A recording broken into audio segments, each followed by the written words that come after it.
Hello. I was waiting for my neighbor to finish scraping the snow off of the driveway. It's still snowing, actually, but we're going to get going anyway here. I'm Linda K. Gifford, and if you are a fellow survivor, adult survivor of childhood sexual assault, then you're in the right place if you are interested in recovery and healing and just community. So, I founded Sweet Survivor back in 2019, and it's grown in direction. I'm at the point now that I'm just about to publish my book, Call It Assault, my continuing efforts to survive childhood sexual grooming and assault. And my publicist, who has been helping me through this and got me into the National Publicity Summit, was the Steve Harrison, the same person who does all the Chicken Soup for the Soul and Kellyanne's Bone Broth Diet and Rich Dad Poor Dad. He's their publicist. So I'm very, very excited about this opportunity. Right now, what I want to do is restart from the beginning our Thrive in Spades. It used to be called Survive in Spades, but we've changed to Thrive in Spades, keeping up with popular vernacular and realizing that survive sounds like a struggle and thrive feels like a joy, feels like goodness. And life can be wonderful no matter where you come from and what has happened to you.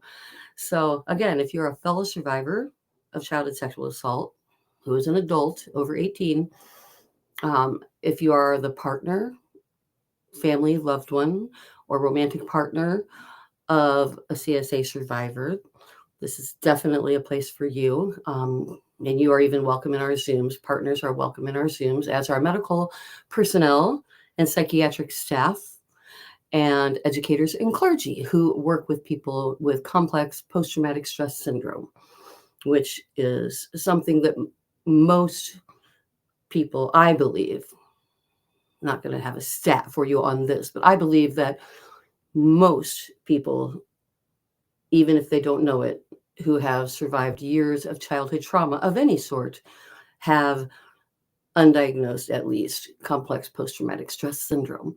So we need to start there.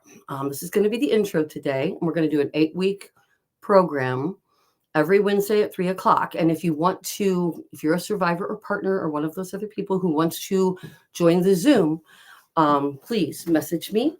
And I'm asking for a $4.99 Sweet Survivor subscription, but you don't need it for entry. That's just a side thing that you can do on the honor system, if you will, to help us out, to provide free workshops and resources. And my ultimate goal is to build homes for women and survivors across the country. I have been in a women's shelter twice in my life. I have struggled to find places for women in women's shelters, and I'm in Kansas City, and recently couldn't find a single place to take in a woman who was homeless on the street and had been abused.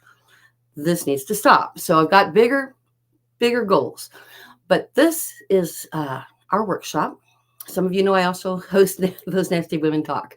This isn't that show. This isn't political. This is about healing. A little bit about education and advocacy too, but in a very bipartisan, nonpartisan, everybody needs to heal. I don't care where you're from. I don't care what you believe. I don't care who you love. I don't care what their gender is. I care that what you have in your life is real and that you chose it for yourself. Choosing it for yourself is the baseline. And I get into culture wars, even with women and people in academia and those who just want to leave everybody else alone. And they say, oh, it's just their culture to sell their children for livestock or trade their daughters for goats, say the Messiah. It's just their culture to arrange marriages in the Middle East. So leave them alone, it's culture. It's like, well, here's the deal. I'm fine with any and everybody's culture. I find them fascinating and I study them. But at the point, if the baseline of that culture starts with somebody's controlling somebody else or denying somebody else equal rights based on their gender, sexual orientation, or anything else, sure people got No Reason. Remember that song? That was a great song. What was it? Cat Stevens, before he flipped out, that really showed how ridiculous it is to look at someone's gender, look at someone's sexual orientation and care. So my workshop, and this isn't about women, this isn't about men. 1 in 6 boys will be sexually assaulted by the time they are 18. And 1 in 4 girls, and 1 in 3 girls, 1 in 4 girls will be sexually assaulted before the age of 12. And many of them repeatedly. So this is where we get going. There's so much to unpack. That's why we're going to do 8 weeks. We're going to do an intro, and I'm going to give you an overview of where we're going. SPADES, obviously, I hope, obviously, that was the idea, an acronym for, digging your way through your pile of stuff, we'll say, and growing some beautiful flowers. That's even what I put on the cover of my workshop. Here's the workshop cover. The workshop is actually in the book, but there'll be a workbook, and this is the cover of the workbook. And you see, I like the spades. I also use the card spade one because that's the emoji I can get in social media, and it works too. So you'll see both of those associated with the Thrive in Spades program. But if you'd like to join the Zooms, they're going to be at 4 o'clock after this, not starting this week because I don't have the people signed up. But once enough people are signed up, just a handful, we'll start our group Zooms at 4 o'clock. And like I said, you don't have to pay to participate, but I will give preference to $4.99 monthly subscribers. And you can come to every workshop. It's not really a come to you, I'm giving you something. This is community. I need this community as much as you need this community, or we both wouldn't be here right now. I've been told you're just trying to get attention. You're trying to jump on the Me Too wagon. I'm like, yes, thank you. Bing, bing, bing. But that doesn't make me selfish. That means I'm tired of what happening to me, happening to other people. And I'm sickened to see that there's an increase in the amount of childhood sexual assault. There's an over 4,000% increase in child pornography viewing and creation, and AI into the mix now. This has gone insane. We're not going to be able to regulate away the perverts. And we need to stop thinking of them as monsters, because the perverts, as we're starting to see all over the news, are the people in power and the people next door and the guy that lives down the street who's friends with your daughter, whose daughters are friends with your daughters, and now they're all locked in the base. Monsters, predators, we'd be lucky if they looked like monsters, but they don't. They don't look like monsters. They look like your next door neighbor, your teacher, your preacher. And I don't want everybody to be afraid of everybody either. So what do? I'm going to do my little part to try to change the language of society. I've agreed to go speak on behalf of consent legislation.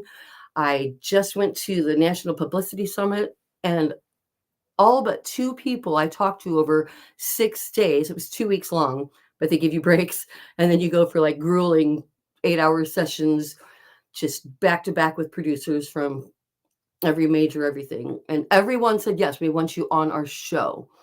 Right now, I'm overwhelmed.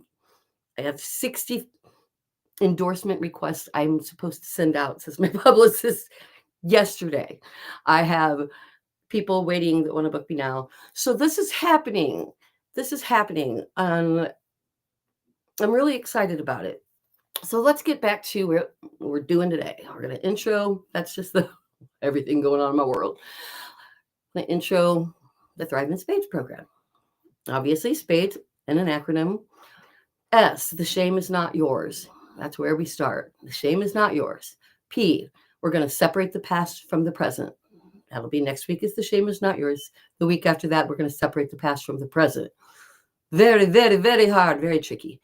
A, we're going to ask for what we want, not just take what's given in life. That's what got us where we are. That's what you do when you feel that you aren't as good as everybody else. We'll get into that later. D is dive into life. Don't wait to feel okay to be okay. And by that, I mean everyone's waiting to be normal to do something. When I'm the right weight, I'll go out. When I'm pretty enough, I'll ask that person out. When I'm smart enough, I'll go to school or apply for that opportunity. So everybody needs to start at there's no normal.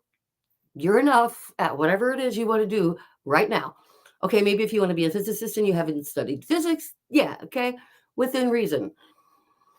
But you can't let the fear that you are different than other people stop you. And if nothing else, remember that 1 in 4 women over the age of 18 has been sexually assaulted. And 3 out of 4, or 1 out of 3 of those, I don't know, that's what I said. 3 out of those 4 was before the age of 12. You are not alone. You are a normal sexual assault survivor, and you're doing the normal thing. You're hiding it. You're hiding it. You don't want people to know. Or some people go the other way and they really, really get so upset they'll never recover. They're just angry for life. In fact, I'll back up here and say there are 3 kinds of people. I mean, there's lots of kinds of people, but for my purposes, I'm dividing them into 3 types of survivors, of childhood sexual assault survivors.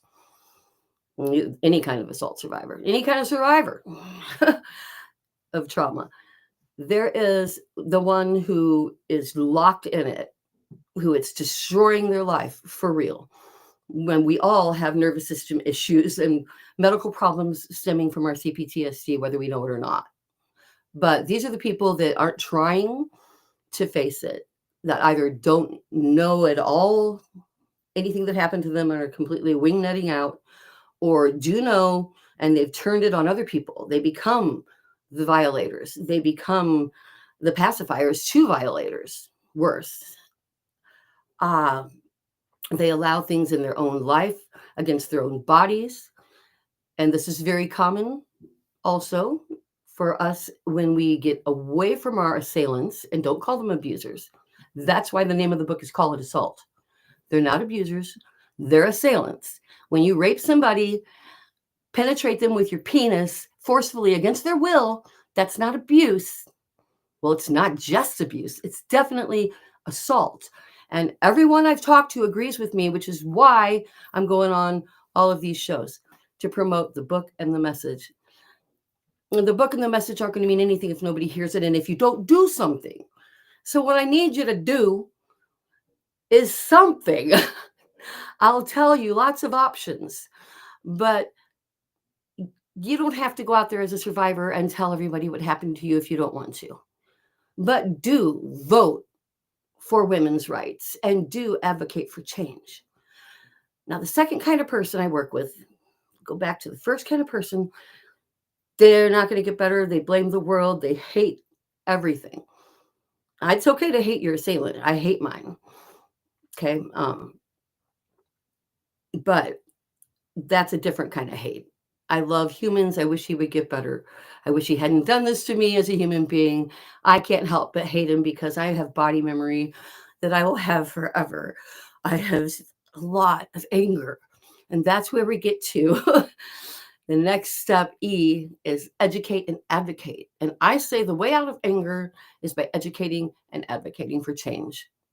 That's what I do because I don't know what else I can do to make a difference.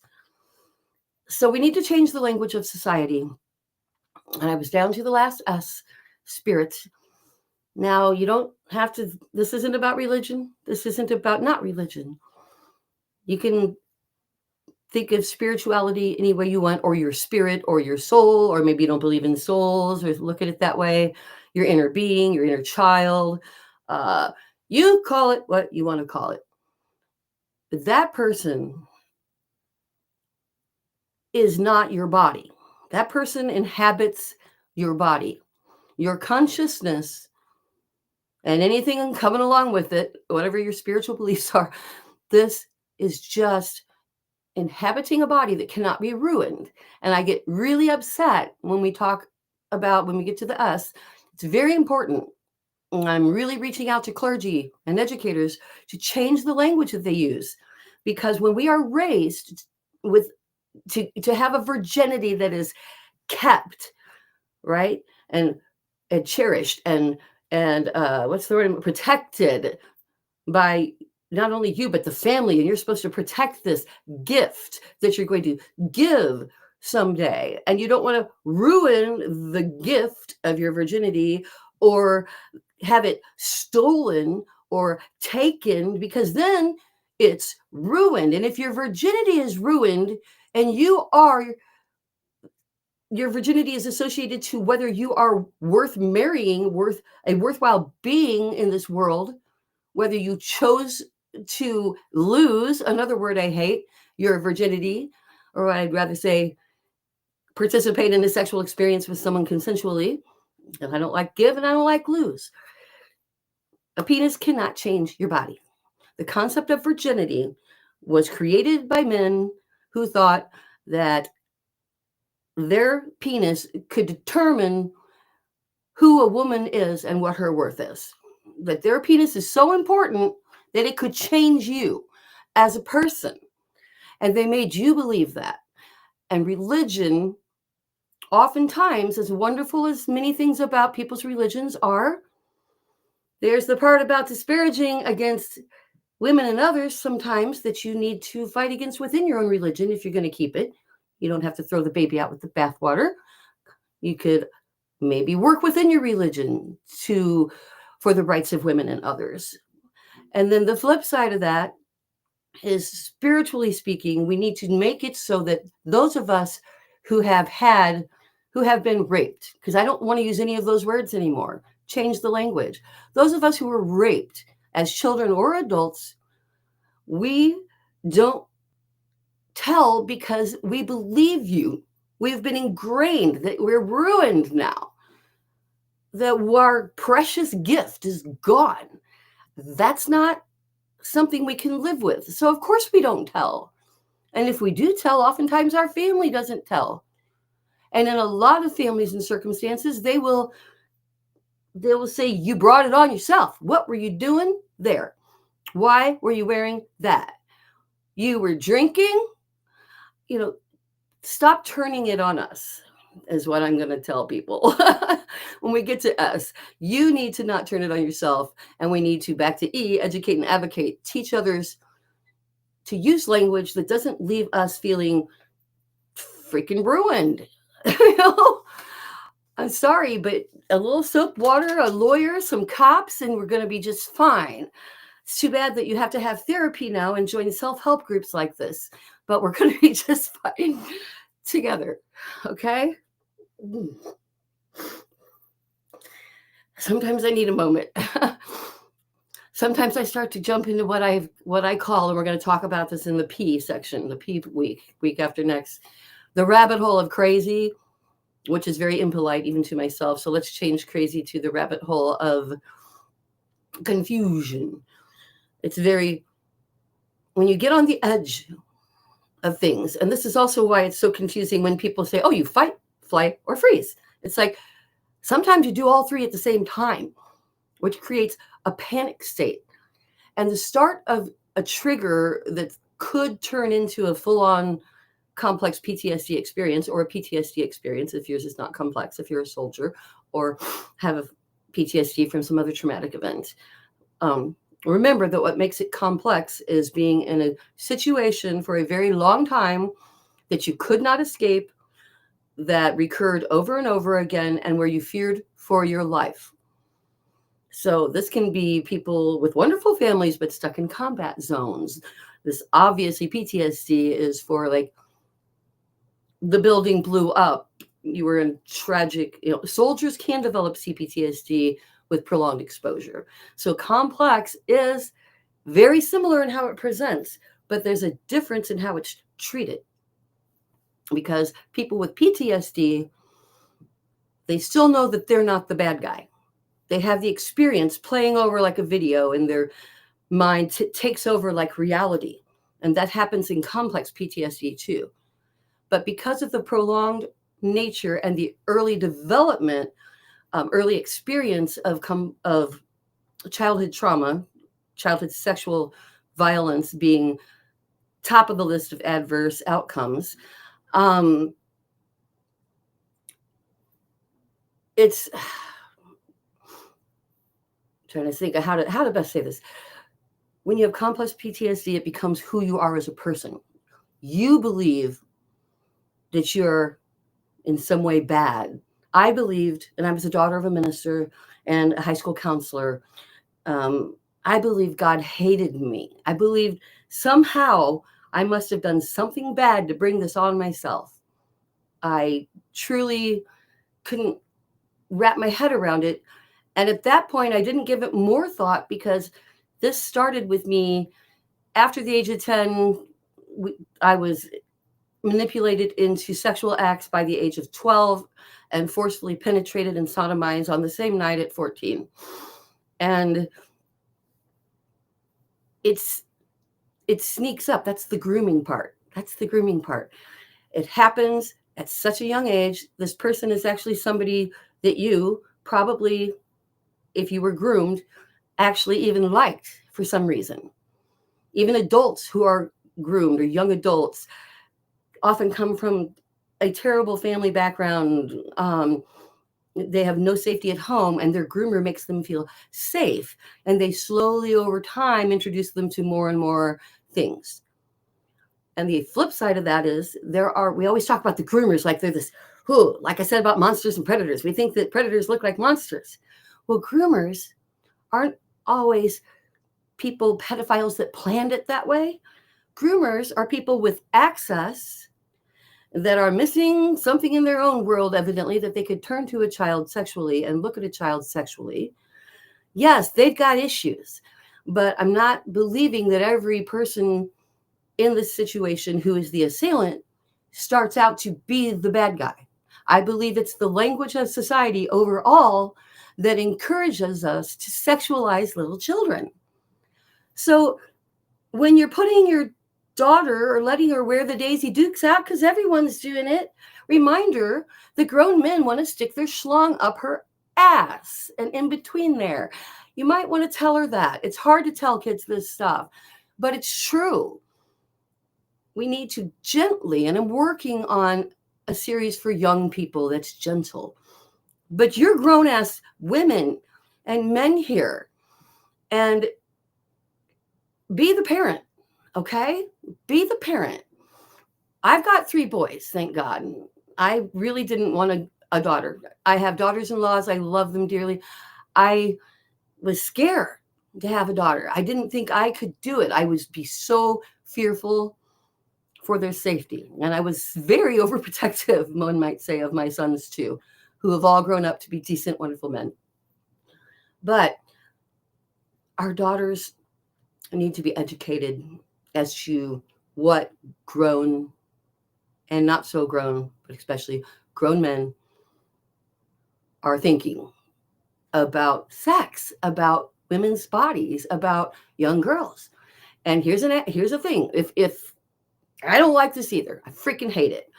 But studies done all over the world in every culture show women prefer a romantic partner plus or minus 2 years of their own age, whereas men not prefer. I shouldn't say that. Said that wrong. Not prefer a romantic partner. Women prefer a relationship, not a sexual relationship. I'll say it straight up. With somebody plus or 2 years. They find most attractive a partner who is plus or 2 years of their own age. God, that took me forever to say. Sorry. But men across the spectrum, across cultures and economies, said that they found the 22-year-old woman to be, on average, an average of 22-year-old woman, just looking at pictures, that's the age that they were, to be the most attractive. So there is some true biology here, but that doesn't mean that they should be able to rape your daughter. That means you need to tell your daughter about true biology. I'm sorry, I need a drink of coffee. So, not going to go on forever here. In the SPADES program, we're just going to, every week, next week, we're going to work on shame. We're going to talk about how to realize the shame is not yours, even though you can say that consciously and go, well, I know that. It's like, do you? Do you really? Does your body know that? Does your parasympathetic nervous system know that? I was just on a show with a Navy SEAL on Radio Red, aka Radio Red's podcast, Cool Conversations with Creatives. And I was with Christian Maher. Okay, I'm terrible. I got to look it up. I'll put it in the notes later. But he's a Navy SEAL who teaches getting in touch with and healing through the parasympathetic nervous system, which is something he did to overcome a lot of pain that he developed from his SEAL lifestyle.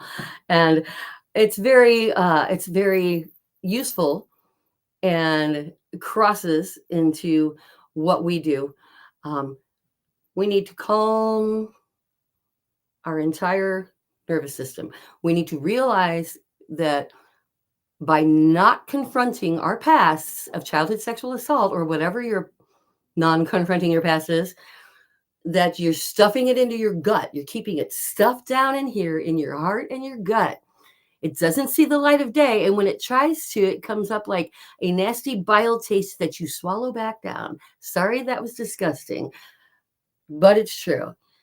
So what I want you to do, and we're going to learn to do this and we're going to work on it. I want you to make a mental file. You can make an actual physical file. You can make like an index box or a lidded box or something and write down on it the things that happen to you or the thoughts you have about it, whatever it is, across the board. This is almost related to trauma-focused cognitive behavioral work therapy, which is amazing. And if you haven't done it, you should do it. And we're going to work through that too. We're going to do that the week after next. We're going to actually bust out pen and paper. So the week after next, I want you to come with your colors or your markers, whatever you want to do. It can be a pencil. It can be a stick in the sand. I want you to be able to draw, because when you visualize something, you then you get it out of your heart and gut. It becomes something that your mind sees. Your mind has 3 different parts. Well, it's got a lot of parts, but for the purposes of this demonstration, we will say that your reptilian mind, the limbic system, it reacts immediately. It feels the thing and decides to fight, fly, or freeze, or it goes into a panic attack or shuts down completely the whole nervous system because it can't decide which of those 3 things to do. It feels so threatened. This is why self-defense training comes in very important, because it can teach you to not freeze. It can teach you to fight or fly. Fly's best, then fight if you have to. Definitely don't freeze. Nothing good happens from freezing, but it's what the limbic system is potentially going to do to you. The next thing that happens is you're going to go, I'm going to analyze what just happened and decide on a course of action, sending it to the prefrontal cortex to make that course of action. But if you're a trauma survivor, this doesn't work right. And it just gets stuck at, I don't know what to do. I can't bear this, so you don't face it. So whether you remember, some of us, like me, I remember my assaults like it was today, every bit of it. I remember, I could smell it, I can taste it, it's very hard not to remember it constantly. And for some people, they can remember it like a dream, but don't remember the sensations. They remember it like an out-of-body experience.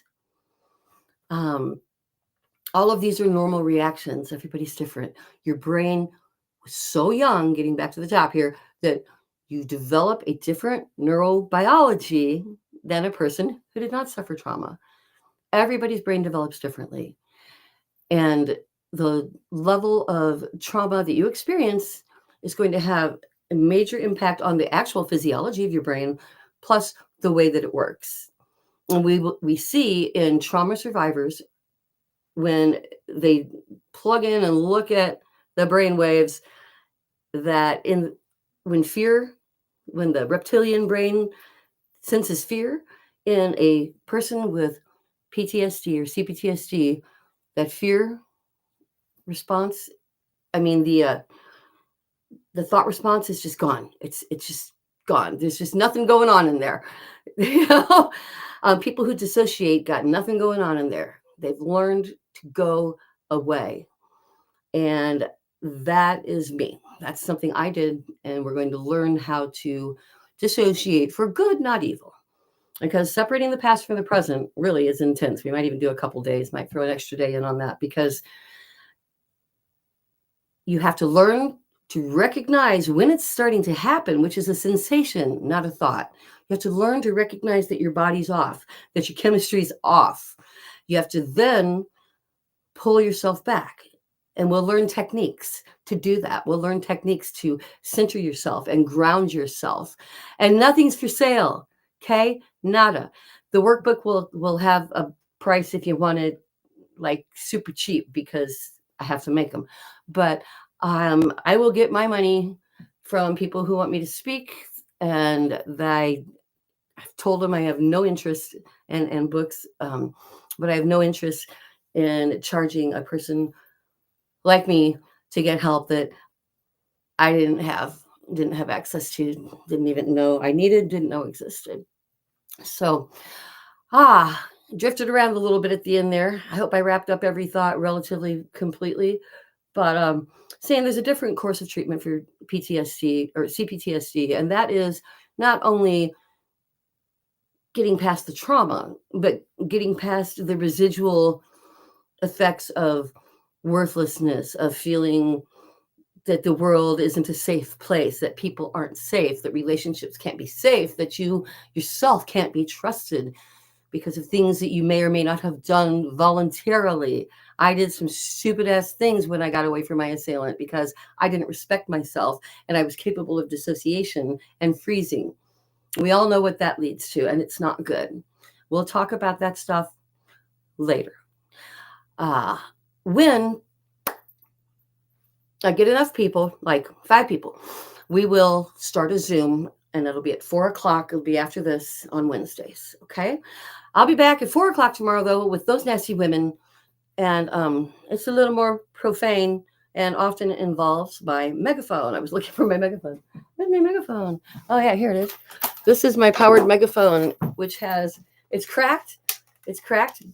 That was done by a white nationalist who I was screaming in his face while he was waving a gun in mine. Try getting followed down the highway for 40 miles by someone with a shotgun because you tried to help a woman. Help me fix the world, please. Okay. Go to Sweet Survivor and start a $4.99 subscription. I really, really wish you would. Or Facebook. It all goes to pay to keep this stuff going. There's Canva, there's Restream, there's I need to actually start putting it out to all the other podcast places. I just do it here, and YouTube is my library, but I have to go to Apple and Spotify and all those things now. And I could use your help. Also, getting the literature out so that people will report suspicions to Thorn. Do that. Report your suspicions to Thorn, please. And they will coordinate with all kinds of law enforcement, nationally and internationally, and private groups. And they've rescued well over 7,000 children the last I've looked, and busted over 2,000 traffickers. So your help is greatly appreciated. If you need help right now, if you're a victimized person, please go to RAINN, RAINN. That's 1-800-656-4673, 1-800-656-4673, or RAINN.org, and they will route you to the regional center closest to you to find help. But there isn't a whole lot outside of talking to someone. Definitely go there, but we need homes. We need places to go. And Sweet Survivor needs your help, because that is what I'm going to do. We're going to build the first one right here in Kansas City. Okay? I will see you tomorrow for Those Nasty Women Talk right here. And next Wednesday